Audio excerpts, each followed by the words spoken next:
His name is Reggie Van Lee. Great And I name. did this story several years ago, but I will never forget this man. And he had maybe 4 or 5 sisters, and he was the youngest. So all these sisters are older than him. He works for a big company that sends him all over the world.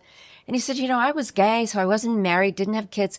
A lot of the other guys didn't want to travel as much because they had families. So I became so high profile.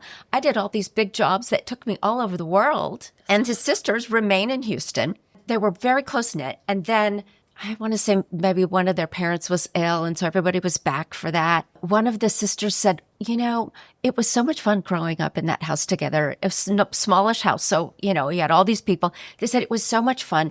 Wouldn't it be fun if someday we could live together again? And he's like, well, I can make that happen because that would be so great.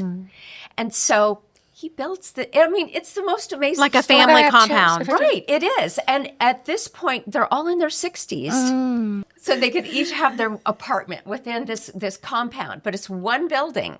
You're not going from house to house. But this was the most incredible family.